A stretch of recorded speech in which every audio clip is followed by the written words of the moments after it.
Welcome back to The Herd Mentality with Deepak Chopra and Ray Comfort. We're playing for major cash prizes and a chance for eternal life. Gentlemen, can you please test your buzzers? Ray, you're first. That's axiomatic. Okay, it's working well. Deepak, your turn. These questions occur to human beings. Consciousness. Excellent. And we're away. Question 1. What is the number one reason to become a religious leader? They can make a lot of money if they just stay true to the Bible. Correct. Question 2. Using critical thinking, how can we know which God is real? Consciousness. Why is there a universe? Why is there awareness? No, afraid not. Ray? We've got the real one. Good enough. Question 3. Did Noah really build an ark and repopulate the world using a very shallow gene pool? Consciousness. There's a deeper consciousness. Incorrect. Ray? Oh, I think so. That'll do. Question 4. What travels at the speed of light? Consciousness. The speed of light. And you're on the board, Deepak. Question 5. Homosexuality is normal and people shouldn't be discriminated against for being who they are. Consciousness. Individual particles coming out of the so-called quantum vacuum. Not the answer I was looking for. Ray? No, absolutely wrong. Incorrect. No. Incorrect. Is that your final answer? No. Absolutely true. Correct. Well done to our contestants. Final score, 4-1 in Ray's favour. Perhaps Deepak can catch up on the next round called Using Homeopathy to Cure Ebola. Which make sense to a rational human being. Not at all. Gentlemen, see you after the break. Or an electrochemical impulse in your own neural networks. Welcome to the Herd Mentality Podcast, an eclectic non-weekly mix of atheistic, humanistic and scientific conversations with complete strangers. I've never met them and they've never met me, but we're throwing caution to the wind, taking a risk with a dodgy internet connection, and God willing, entertain you with some scintillating repartee. This is a listener-supported show and you can help boost quality and quantity at herdmentalitypodcast.com and then click on support. Your contribution makes all the difference for the show and 10% of it goes to women in developing countries. I'm your host, Questionable Adam, found on Twitter, Facebook and Google+, and it's time to meet our guests. Ladies and gentlemen, welcome to the Herd Mentality. Joining me on the electric Skype from the US, I've got Peter Boghossian himself. How are you, sir? I am excellent. Thanks for having me. Oh, it's a pleasure. Now, you mentioned to me just off air before we started this that you have something of an Australian accent you'd like to embarrass yourself with. Well, I do. First I'm mystified why everybody over there speaks English so well. Well, we were colonized by the Japanese in World War III. It's our third language here, but we have it's all that mix of languages, and then your English is just really good. It's impressive. Well, thank you, but let's hear your approximation of our English. Oh, I don't know if I should. I don't know. You really want me to? Yes. Okay. Got a block of meat kibitzing in my arbles, mateys. Oh, right. That is embarrassing. Somebody who's not embarrassing, we're joined on the line by Steve Martin. How are you, sir? And a very good day to you. Very well indeed, thank you. And it's great to hear Peter's rendition of our Australian accent because it sounds very English to me. It's exactly the sort of accent you'd expect from somebody in Les Miserables or having stolen a loaf of bread. It was terrible, Pete. I was in the south of the United States many years ago, Georgia way, and there they asked me if I had a New England accent. They thought I might have come from Boston. So, Peter, you probably don't have to change your accent that much. So, hey, all kidding aside, I would like to hear you guys do an American accent. Ooh, it's hard. Go ahead, go for it. The end of the world is nigh. Wow, that was actually pretty good. I know. That was pretty good. Peter, do you want a Louisiana accent, a California accent, or a New York accent? Give me some American accent. Go ahead. So you guys put me on the spot. I'm going to put you on the spot. Go ahead. Hey, y'all. It's great to see you, Peter. Look forward to you coming over here. It's going to be awesome. So the word on the street is that Pete is coming to Australia. Yes, I am, mateys. Coming out to Australia. I think you'll be stopped at customs if you try that on at the airport. So, Steve, you are involved with the Sydney Atheists group. I am indeed, Peter. No. Back to the Australian accent. That's me. My name's Adam. I'm the guy who runs this bombshell of a show. And you and I have been collaborating of sorts to try and get Pete over to Australia to do some anti-nonsense speaking. What's going on? Well, Adam, we've got a couple of events on. Our first one, Peter's giving a talk from faith to reason, how to create atheists. And that's going to be a very, very, very big event for us. We're expecting a very big audience, and it's just going to be absolutely fascinating. And that'll be on the 3rd floor of Castlereagh Boutique Hotel in the city of Sydney. It's a lovely venue. It's on the 3rd floor, very convenient for people because they can come by train, by bus, almost by ferry. Our second event is probably a little bit more controversial. Peter's going to be talking about de-radicalising extremists. It's such an important topic in this particular day and age, and it can be a very delicate topic. Look, it's something that everybody can learn from, and what you're seeing in the press these days is situations where 14, 16, 17-year-old children are becoming radicalised, and there's a lot of work to be done by not just the general community, but more specifically the parents of those children. Now, Peter's bent is going to be a little bit different, because Peter's coming from a non-belief view, whereas the parents of these children are often of a religious nature, but certainly not extreme. It's a delicate path because Peter's view, and of course your view and my view, is that, well, all of it is fantasy, or all religion is fantasy, and there's a fine line between, and it's probably finer for some people than others, but it's a fine line between religion and religious fanaticism. Peter's talk, De-Radicalising Extremists, is going to be at the Stratton's Hotel, so it'll be a different venue. Have you got a date? Peter's second talk will be Friday the 10th of July at Stratton's Hotel, and that's on the 2nd floor. Now, unfortunately, I won't be able to make it for the first one. I'll be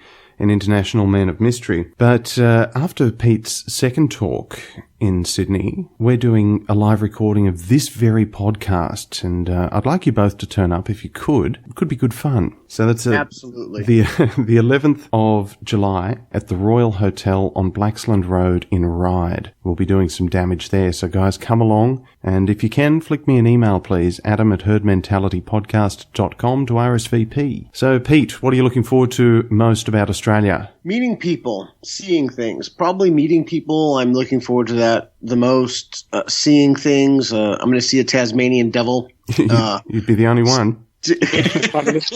Oh no, that's the Tasmanian tiger. That's the one that's extinct. I'm really looking forward to just meeting as many people and having some really good conversations and seeing things. I've always wanted to go to Australia, and I'm truly from the bottom of my heart so grateful for everybody who's sponsoring my talks and for the Dawkins Foundation for all the support they've given me. So I'm just genuinely looking forward to meeting people. Conversations is what you're all about. We've probably jumped in a little too quickly into the interview because many people who listen to the show, they might be vaguely aware of what you do, but your specialty, Peter, is epistemology, so the study of knowledge. How do you know what you think you know? Yeah, and that's the tour. Epistemology is basically the study of knowledge, or how one knows what one thinks one knows. Everybody has a conception of knowledge or things that they think are true, and I'm genuinely curious about why people believe what they do. And so I like to talk to people about that and then see if those ways that they come to knowledge can be relied upon to get one to the truth. Steve, you have access to the calendar. Where can people go to find out Peter's appearance dates throughout Australia?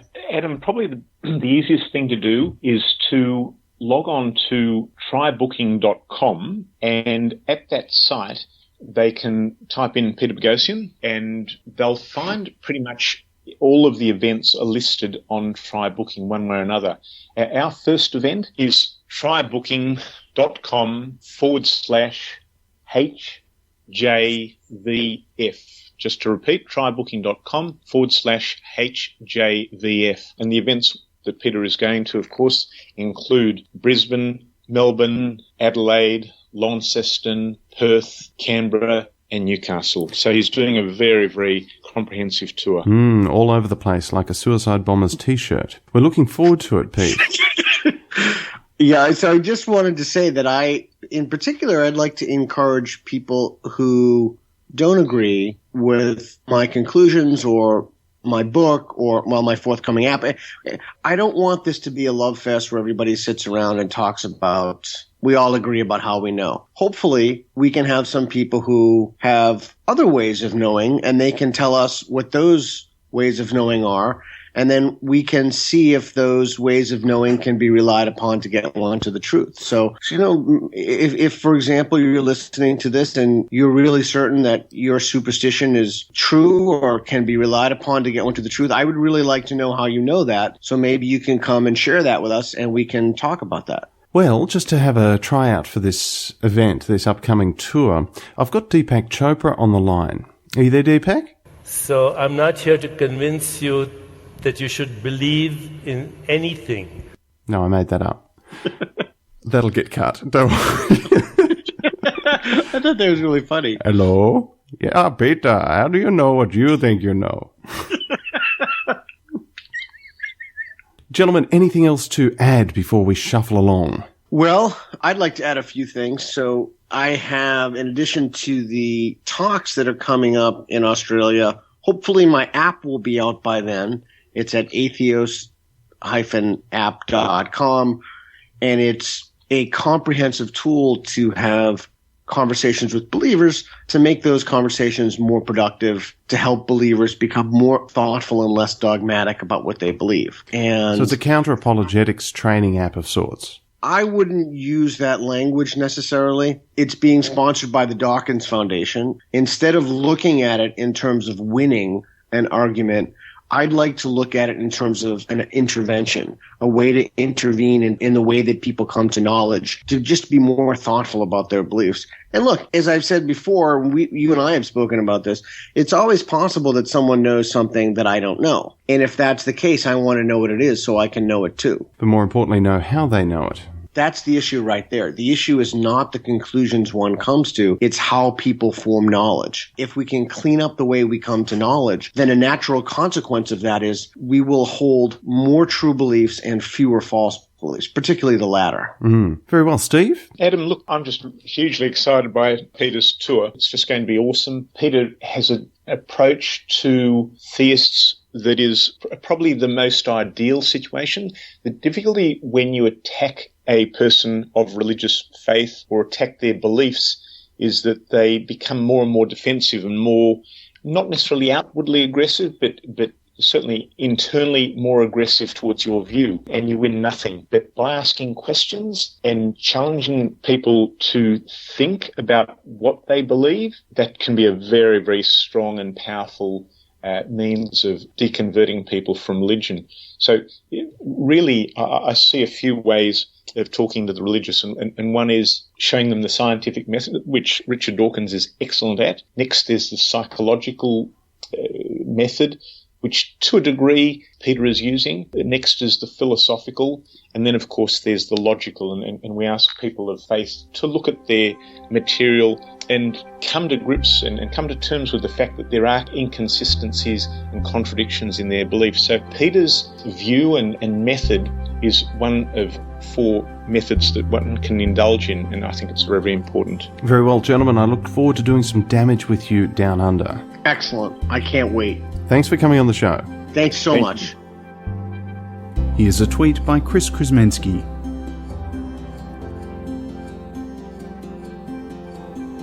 I am religion, and I want my strangeness to seem otherworldly, not insane. My morality to be black and white, not technicolor.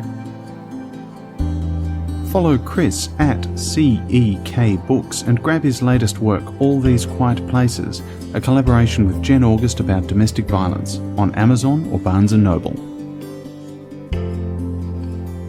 Herd mentalists, hear me! I've just had time to sneak a quick one out, and I know it's shorter than usual, so I think it's only fair that half of the money from this episode goes to Kiva.org.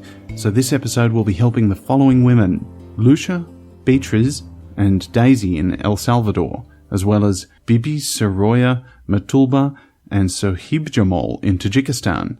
Now, there's a shortage of loans for education at the moment, so instead this is being directed to commerce. All of this is made possible by supporting the show at patreon.com/herdmentality. Thank you so much to all existing supporters, as well as some shiny new herd mentalists: Philip, Orktor, Craig, Jim, and Emily. And Emily, thank you very much for the lovely message. A special belated thank you to Frankie and Barbara for sending through PayPal donations via the website, as well as your kind messages. They made me smile. Now, I'm flying out for a holiday to France in less than 24 hours, so I appreciate your understanding once again for the shorter episode. Share the show on social media, write a review on Stitcher and iTunes, vaccinate your kids, and most importantly, enjoy your break from me. Au revoir!